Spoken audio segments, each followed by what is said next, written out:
kepemimpinan itu apa sih? Serta teori yang ada di dalamnya, seperti teori sifat dan teori perilaku kepemimpinan.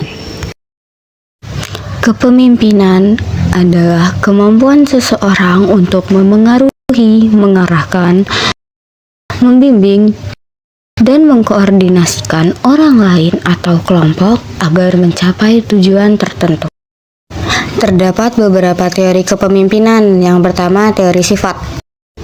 Teori sifat kepemimpinan menekankan bahwa pemimpin lahir dari kepribadian tertentu.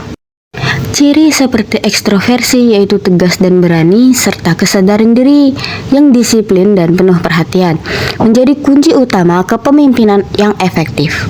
Terdapat aspek penting yaitu kecerdasan emosional. Pemimpin dengan empati tinggi mampu memahami perasaan dan kebutuhan pengikutnya. Mereka lebih mudah memengaruhi dan membangun hubungan yang kuat. Jadi, kepemimpinan bukan hanya bawaan lahir, tapi juga bisa dipelajari. Nah, selanjutnya terdapat teori perilaku kepemimpinan. Teori ini menjelaskan bahwa kepemimpinan bisa dilatih. Terdapat dua gaya utama kepemimpinan dalam teori ini. Yang pertama, ada initiating structure. Pemimpin yang fokus pada tugas, target, dan produktivitas tim. Yang kedua ada consideration. Pemimpin yang peduli pada hubungan interpersonal, menghargai ide, dan memperhatikan perasaan timnya. Kedua gaya ini perlu seimbang agar hasil kerja dan motivasi tim tetap tinggi. Jadi, kedua teori tersebut menunjukkan bahwa sifat membantu memprediksi siapa yang bisa menjadi pemimpin, sementara perilaku menjelaskan apa yang membuatnya efektif. Jadi, pemimpin efektif bukan hanya soal kepribadian, tapi juga tentang bagaimana ia belajar, beradaptasi, dan menginspirasi timnya. Masuk pada materi The Fiedler Model. Model Fiedler merupakan salah satu teori kontingensi yang menekankan bahwa keberhasilan kepemimpinan sangat bergantung pada kesesuaian antara gaya pemimpin dengan situasi yang dihadapi. Menurut Fred Fiedler, terdapat dua gaya utama kepemimpinan. Yang pertama, gaya yang berorientasi pada tugas atau task-oriented, yaitu pemimpin yang fokus pada pencapaian target, struktur kerja, dan efisiensi. Dan yang kedua, gaya yang berorientasi pada hubungan atau relationship-oriented, yaitu pemimpin yang lebih memperhatikan komunikasi, keharmonisan, serta kebutuhan anggota timnya. Fiedler juga menilai bahwa efektivitas seorang pemimpin sangat dipengaruhi oleh tiga faktor situasional, yaitu hubungan antara pemimpin dan anggota, struktur tugas yang dihadapi, serta kekuatan posisi atau otoritas pemimpin. Selanjutnya adalah teori kepemimpinan situasional yang dikembangkan oleh Hershey dan Blanchard. Teori ini menekankan pentingnya kemampuan pemimpin untuk menyesuaikan gaya kepemimpinan dengan tingkat kesiapan atau kematangan bawahannya. Dalam teori ini terdapat 4 gaya utama. Yang pertama yaitu telling dan directing, di mana pemimpin memberi arahan jelas karena anggota belum siap bekerja mandiri. Yang kedua yaitu selling atau coaching. Pemimpin tetap mengarahkan tetapi juga menjelaskan alasan dan memberi motivasi. Yang ketiga yaitu participating atau supporting, di mana pemimpin lebih banyak memberi dukungan dan melibatkan anggota dalam keputusan. Dan yang keempat yaitu delegating. Pemimpin mempercayakan tanggung jawab penuh kepada anggota yang sudah mandiri dan berpengalaman. Berikutnya kita masuk ke teori kontingensi pengikut serta teori peran pengikut atau followership teori. Kedua teori ini menyoroti bahwa keberhasilan pemimpin sangat dipengaruhi oleh kualitas interaksi dan partisipasi dari para pengikutnya. Dalam model partisipasi pemimpin, perilaku pemimpin perlu disesuaikan dengan jenis tugas dijalankan, apakah sifatnya rutin, tidak rutin, atau campuran. Sedangkan teori kepemimpinan bersama menjelaskan bahwa kepemimpinan bisa muncul secara kolektif.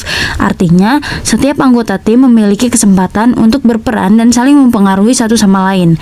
Lalu pada teori followership, ditekankan bahwa pengikut yang ideal adalah mereka yang produktif, antusias, setia, dan dapat diandalkan. Sebaliknya, pengikut yang pasif atau tidak kompeten justru bisa menghambat efektivitas organisasi. Ada juga konsep menarik yaitu managing up, di mana pengikut tidak hanya menerima arahan tetapi juga berani memberikan masukan dan dukungan positif kepada pemimpinnya. Selanjutnya adalah kepemimpinan dalam masa krisis. Dalam situasi penuh tekanan seperti pandemi, bencana, atau krisis ekonomi, kualitas kepemimpinan benar-benar diuji. Seorang pemimpin yang efektif akan mampu menjaga ketenangan, memberi arah, dan membangun kepercayaan tim di tengah ketidakpastian. Contohnya seperti Angela Merkel pada masa pandemi COVID-19. Beliau dikenal sebagai sosok pemimpin yang tegas, tenang, dan empatik. Fenomena ini dikenal sebagai glass cliff, yaitu kondisi di mana perempuan seringkali dipercaya memimpin di masa krisis karena dinilai lebih stabil secara emosional dan mampu menenangkan tim. Dalam masa krisis, ada dua gaya utama kepemimpinan: visionary leadership, yaitu yang berfokus pada arah masa depan dan memberi harapan, serta krisis responsive leadership, yaitu pemimpin yang cepat tanggap dan reaktif terhadap situasi. Berikutnya adalah teori LMX, gaya dan hubungan kepemimpinan. Apa sih LMX itu? LMX adalah Leader Member Exchange. Teori ini menjelaskan bahwa seseorang pemimpin tidak memperlakukan semua bawahannya dengan cara yang sama, melainkan membentuk hubungan yang berbeda dengan setiap anggota. Ada dua kelompok utama. Yang pertama, in-group, dan yang kedua adalah out-group. In-group adalah anggota yang memiliki hubungan dekat dengan pemimpin, biasanya mendapatkan kepercayaan, dukungan, dan kesempatan yang lebih besar. Sedangkan out-group hanya memiliki hubungan standar dengan akses yang lebih terbatas. Hubungan yang berkualitas tinggi antara pemimpin dan anggota akan meningkatkan kepercayaan, motivasi, serta kepuasan kerja. Oleh karena itu, seorang pemimpin harus berupaya membangun hubungan yang positif dan adil dengan seluruh anggota timnya. Dan yang terakhir adalah kepemimpinan karismatik.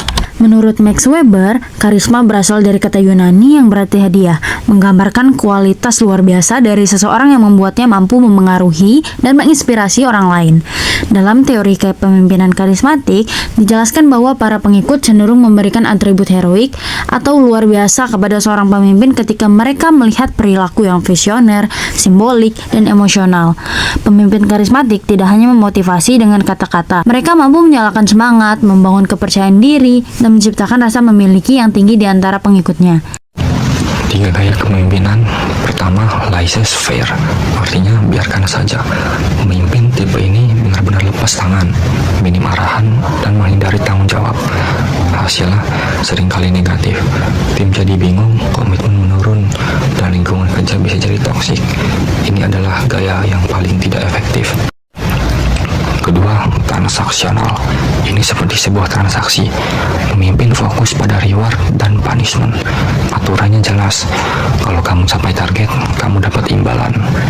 Mereka juga akan turun tangan untuk memperbaiki kesalahan.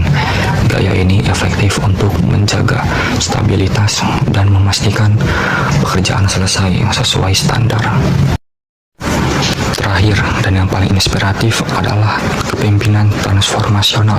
Pemimpin ini bukan cuma memberi perintah, tapi membakar semangat. Mereka punya visi, memotivasi tim untuk bekerja ekstra, dan membangun komitmen dari hati. Mereka menciptakan perubahan positif dan mendorong tim mencapai hal-hal yang luar biasa. Baiklah, untuk materi selanjutnya akan membahas the unethical aspect of leadership. Pertama ada authentic leadership. Atau pemimpin autentik adalah pemimpin yang mengetahui diri sendiri, bertindak sesuai nilai dan prinsip pribadi, serta terbuka dan jujur terhadap bawahan. Pemimpin autentik akan membuat karyawan lebih percaya, puas, dan termotivasi untuk berkembang. Pemimpin autentik juga mendorong karyawan untuk menjadi versi terbaik dari diri mereka sendiri. Lalu selanjutnya ada konsep ethical dan unethical leadership. Ethical leadership atau pemimpin etis adalah seorang pemimpin yang menjadi contoh moral bagi karyawannya. Pemimpin yang etis juga menggunakan kekuasaan secara adil dan akan menumbuhkan budaya organisasi yang positif. Sebaliknya, unethical leadership atau pemimpin yang tidak etis bisa merusak moral bawahannya, menurunkan kinerja, dan bahkan menghancurkan kepercayaan dalam tim.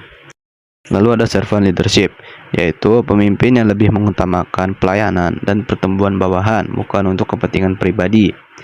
Ini kebalikan dari konsep abusive supervision, yaitu kondisi di mana pemimpin bersikap kasar atau mempermalukan bawahannya. Hal ini tentu saja akan berdampak negatif bagi kesehatan mental dan motivasi kerja para bawahan. Lalu materi selanjutnya adalah leadership and trust atau kepemimpinan dan kepercayaan.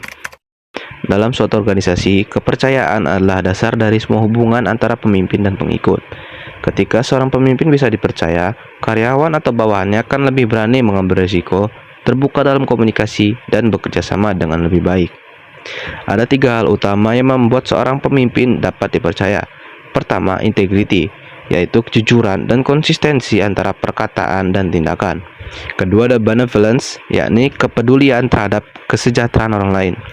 Dan ketiga, ada ability atau kemampuan teknis dan sosial yang membuat bawahan yakin bahwa pemimpin mampu menjalankan tugasnya. Selain itu, ada trust propensity, yaitu kecenderungan seseorang untuk mudah percaya. Biasanya hal ini dipengaruhi oleh kepribadian dan pengalaman. Sebuah kepercayaan biasanya dibangun melalui waktu, perilaku konsisten, dan komunikasi terbuka. Jika kepercayaan rusak, pemimpin dapat memulihkannya dengan mengakui kesalahan, meminta maaf dengan cepat, dan akan menunjukkan perubahan nyata. Namun biasanya jika pelanggarannya berupa kebohongan, kepercayaan lebih sulit dipulihkan sepenuhnya. Materi selanjutnya yaitu tantangan dalam memahami kepemimpinan. Kepemimpinan seringkali dilihat sebagai sumber dari keberhasilan atau kegagalan sebuah organisasi. Namun, ada beberapa tantangan dalam memahami peran pemimpin. Yang pertama yaitu ilusi kontrol atau hubungan sebab akibat. Kita sering menghubungkan kesuksesan organisasi langsung dengan kemampuan pemimpin, padahal ada banyak faktor lain yang berperan. Pemimpin sering disanjung ketika tim berhasil, namun juga bisa disalahkan saat tim gagal. Yang kedua, kepercayaan dan resiko. Pemimpin yang tidak dapat dipercaya akan menimbulkan resiko dalam tim. Hubungan yang dibangun berdasarkan rasa takut atau sanksi tidak akan bertahan lama dan merusak kreativitas serta inovasi. Kepercayaan dapat dipulihkan, tetapi membutuhkan waktu, konsistensi, dan ketulusan. Yang ketiga, atribusi kepemimpinan. Kita cenderung memberikan atribut positif pada pemimpin yang sukses dan negatif pada yang gagal.